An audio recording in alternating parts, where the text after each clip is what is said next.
Bible कहती है इसहाक शाम के टाइम परमेश्वर के वचन का ध्यान करने के लिए मैदान में जाता था। बेस कम कर, अपने पड़ोसी को बोलो परमेश्वर के वचन का ध्यान कर, क्योंकि जो प्रतिज्ञा जो वायदा परमेश्वर ने तेरे साथ किया है वो वचन पर ध्यान करने के कारण तुझे मिल जाएगा। आमीन। आपके साथ भी परमेश्वर ने वायदा किया होगा। हाँ, एक वायदा सभी के लिए है कि मैं तुझे आशीष दूंगा, मैं तुझे बढ़ाऊंगा, लेकिन एक इंडिविजुअल कॉलिंग होती। अगर आप बिजनेसमैन हैं तो आपको परमेश्वर ने अलग वायदा किया होगा। अगर आप पास्टर हैं तो आपसे अलग वायदा किया है। इसहाक को यह बात मालूम थी कि परमेश्वर ने उसके साथ एक वायदा किया है कि मैं तेरे वंश को बढ़ाऊंगा और तुझे बरकत दूंगा, और वंश तभी बढ़ेगा जब बच्चा होगा। और बाइबल कहती है उसकी पत्नी 20 साल से बांझ थी। वही पत्नी जो किसने भेजी थी? यहोवा परमेश्वर। लव मैरिज नहीं थी उसकी, अरेंज मैरिज थी। उसके बाप ने अपने नौकर को भेजा कि साथ वाले देश में जाओ और वही लड़की जो यहोवा को मानती हो मेरे बेटे के लिए लेके आ। और बाइबल कहती है उसका नौकर गया और परमेश्वर से निशानियां मांगने लगा कि प्रभु जो लड़की आके कुएं से मुझे पानी पिलाए, मेरे ऊंटों को भी पिलाए। जो बड़ा कठिन काम था, ऐसा होता नहीं था कि आप किसी के घर में जाए और बोले मैं तुझे भी पानी पिलाऊंगा, तेरी माजर में भी पियाऊंगा, तेरे कट्टे में भी पिया दूंगा। ऐसा होता नहीं।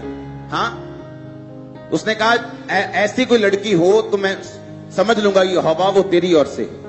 और बाइबल कहती वो वहां पे रिबिका आई और उसने कहा मैं तुझे भी पानी पिलाऊंगी, तेरे ऊंटों को भी पिला दूंगी। इस वजह से वो उसे साथ ले आया उसके घर वालों की परमिशन के साथ, और उसके बाद उसकी पत्नी वो हुई। और बाइबल कहती पत्नी होने के बाद भी 20 साल वो बांझ थी। चैलेंज। आप क्रिश्चियन बन गए, एक चैलेंज आ गया लाइफ में। आप सोचेंगे मैंने तो परमेश्वर की आवाज सुनी थी, ये तो परमेश्वर ने मुझसे कहा था, ऐसा तो परमेश्वर ने मुझसे कहा था। अगर परमेश्वर ने कहा था तो मेरी ब्लेसिंग कहां पे? हालेलुया। अगर तो परमेश्वर ने कहा है कि ये तेरी पत्नी है तो अब तो बच्चा हो जाना चाहिए। 20 साल हो गए। इसीलिए वो शाम के टाइम वचन पर ध्यान करने के लिए मैदान में जाता था। पता है क्यों? बाइबल का कोई भी वचन अपने आप पूरा नहीं होता। आपको यह बात ध्यान रखनी, एक भी वचन अपने आप पूरा नहीं होगा। अगर आपको हीलिंग चाहिए, आप हीलिंग का विषय पढ़ोगे। आप जानते बहुत सारे पास्टर्स जो हीलिंग नहीं कर पाते अपनी सेवकाई में। पता है क्यों? उनको पूछोगे आप जब चर्च गए तो चर्च जाने से पहले आपने क्या पढ़ा बाइबल में से? मैं तो फाइनेंस पे पढ़ रहा हूं, मैं तो इजराइल जब आया उस पे पढ़ रहा हूं, मैं तो फलानी चीज पढ़ रहा हूं। अगर आपको हीलिंग करनी है, आप यीशु मसीह के उन्हीं पदों को पढ़ेंगे जहां उसने हीलिंग की, जहां लोग हील हुए, जहां लंगड़े चले हैं। आप जैसे ही उनको पढ़ना शुरू करेंगे, एकदम से पवित्र आत्मा कई बार क्या करता है, आपके आत्मा से वो कांटेक्ट करता है और आपसे बात करता है, आज तेरी चर्च में एक लंगड़ा चंगा होगा। अच्छा मैं क्या करूं? उसके लिए तू जाएगा और ये प्रार्थना करेगा, तू जाएगा और इस तरह की प्रार्थना करेगा, तू ये वाला वचन देगा। आज इस तरह से तू हॉस्पिटल प्रेयर लाइन बनाएगा, जो कॉपी नहीं की हुई, खुद का आइडिया है, खुद का परमेश्वर का। हाँ, अब सुनो ध्यान से। परमेश्वर ने कहा हॉस्पिटल प्रेयर लाइन बनेगी और लोग हील होंगे। आज क्या हुआ? टेस्टिमनी सुनी हमने। कौन से लोगों की? डेड लोग, 12 दौरे पड़ चुके, हार्ट अटैक हो चुका, आईसीयू के ऊपर, सारा कुछ बेड के ऊपर, प्रेयर लाइन। लेडी आज चर्च में आई गवाही देने। मेरी बात समझो, सुनो। आप जब वचन पे ध्यान देते हैं, मोस्टली लोग क्या करते हैं? बहने बोलती मुझे थायराइड है, मुझे ये ब्लड का रोग है। कैसे जाएगा? कैसे जाएगा? तुम देखो कैसे जाएगा। नहीं, मुझे तो नहीं मालूम। अच्छा, जब बाइबल पढ़ती हो तो क्या पढ़ती हो? मैं कुछ भी पढ़ लेती हूं, ऐसे खोलती हूं, अच्छा यशाया, अच्छा भजन संहिता। आपको अगर हीलिंग चाहिए, आप यीशु मसीह के उन पदों को, उन अध्यायों को निकालेंगे जहां उसने हीलिंग की है। आप पवित्र आत्मा को बोलेंगे, पवित्र आत्मा मुझे सीखने में मदद और सहायता कर, मुझसे बात कर। जिस तरह यीशु मसीह ने लोगों को चंगा किया, आप मुझे चंगा करो, मुझे आजाद करो। होगा क्या? धीरे धीरे होली स्पिरिट आपसे बात करना शुरू कर देगा। हो सकता है वो आपके सपने में आपको हील कर दे, आप चर्च में आए, उस दिन हील हो जाए। कोई भी, चाहे आपकी डाइट प्लान चेंज हो जाए, एनीथिंग कैन हैपन, कुछ भी हो सकता है, क्योंकि आपने उन पदों पर ध्यान दिया, उन वचनों पे ध्यान दिया, पवित्र आत्मा से बात की, और पवित्र आत्मा ने फिर रास्ता निकालना ही होता है और आपको उत्तर देना ही होता है, वो कहीं से भी आपको दे। मेरी बात समझ रहे हो कि नहीं? अगर मुझे कोई बोलता है मेरे पास बेबी नहीं, तो क्या करना है? पता नहीं। बाइबल के उन वचनों को निकालो, उन लोगों को पढ़ो जिनको परमेश्वर ने बेबी दिया है, उनकी जीवनी पढ़ो, उनके जीवन को पढ़ो। बाइबल कहती अलीशिबा बांझ थी और बुढ़ापे तक उसके बेटा नहीं हुआ, लेकिन वो दोनों परमेश्वर की आज्ञाओं और विधियों के ऊपर निर्दोष चलने वाले थे। और एक दिन उसकी चिट्ठी निकली कि तू जाके परमेश्वर के घर में जाके ये सारे रीति रिवाज करेगा, क्योंकि लोगों की चिट्ठी डाली जाती थी, लॉटरी लगती थी, किसका नंबर आएगा सेवा करने के लिए, उसका नंबर आ गया। इमेजिन करो अगर वो आज का मसीही होता, 70 साल से बेटा नहीं हुआ, चर्च में बैठा होता, अरे अब तक 300 चर्चिस और 500 जगहें घूम के आया होता और बार में बैठा होता, बोलता सब जगह घूम लिया, कोई नहीं है परमेश्वर। हाँ, सब जगह घूम लिया, चर्च भी गया, वहां भी गया, तीसरे स्थान, चौथे, सब जगह चला गया, मैं कोई परमेश्वर नहीं। पर बाइबल कहती आज्ञाओं पर, विधियों पर निर्दोष चलने के बावजूद भी वो परमेश्वर के भवन में मौजूद था। जब उसकी चिट्ठी निकली कि तू जाके अंदर परमेश्वर के रीति रिवाजों को पूरा करेगा, जब अंदर गया तो सरदूत कहता प्रकट होकर कि अब तेरे घर में बुढ़ापे में संतान पैदा होगी, तेरे पुत्र पैदा होगा, उसका नाम यूहन्ना रखना, वो परम प्रधान के आगे आगे चलेगा, उसके रास्तों को साफ करेगा, उसे बपतिस्मा भी देगा। ये उसे मालूम नहीं था। आमीन। अब उसे मालूम था।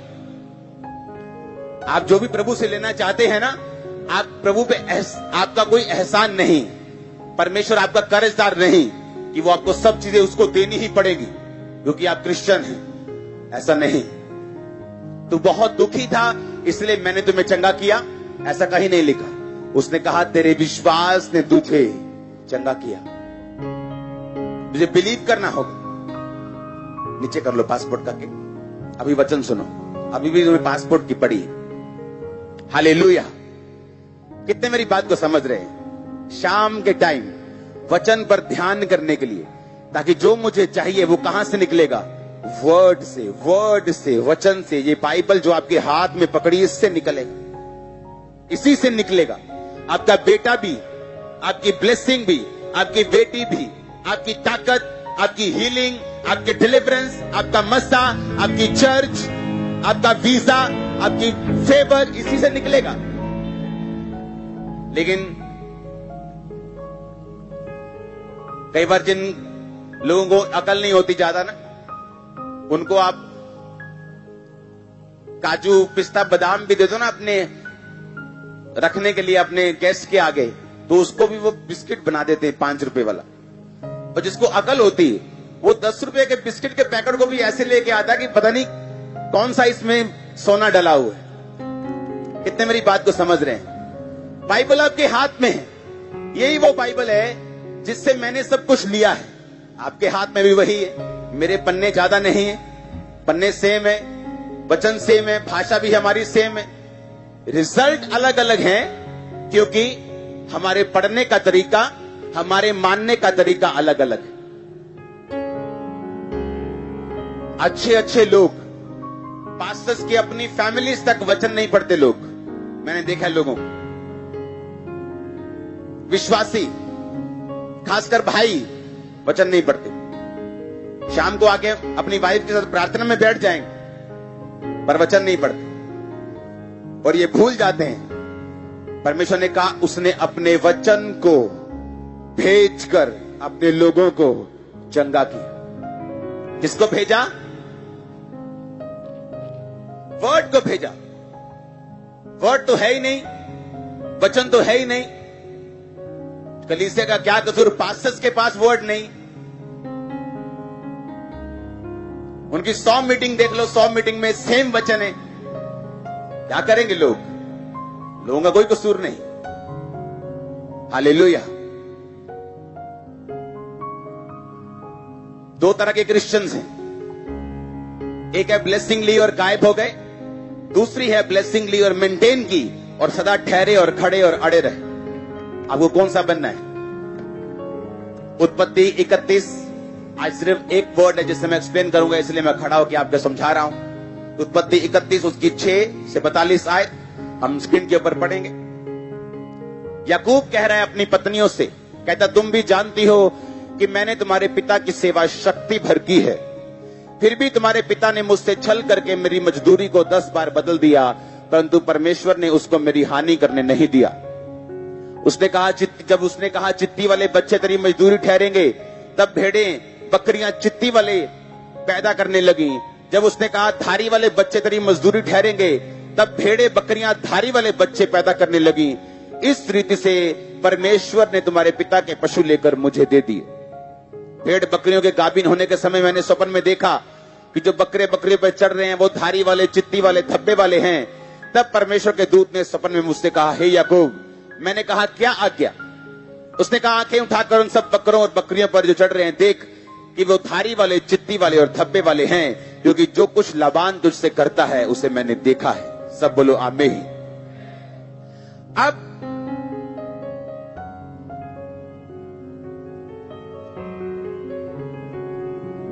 17 आयत को पढ़ेंगे। जब याकूब वापस चला, तब याकूब ने अपने बच्चों और स्त्रियों को ऊंटों पर चढ़ाया और जितने पशुओं को वो पद्दनराम में इकट्ठा करके धनाढ्य हो गया था, सबको कनान में अपने पिता इसहाक के पास जाने के विचार से साथ ले गया। लाबान अपनी भेड़ों का ऊन कतरने के लिए चला गया था और राहेल अपने पिता के गृह देवताओं को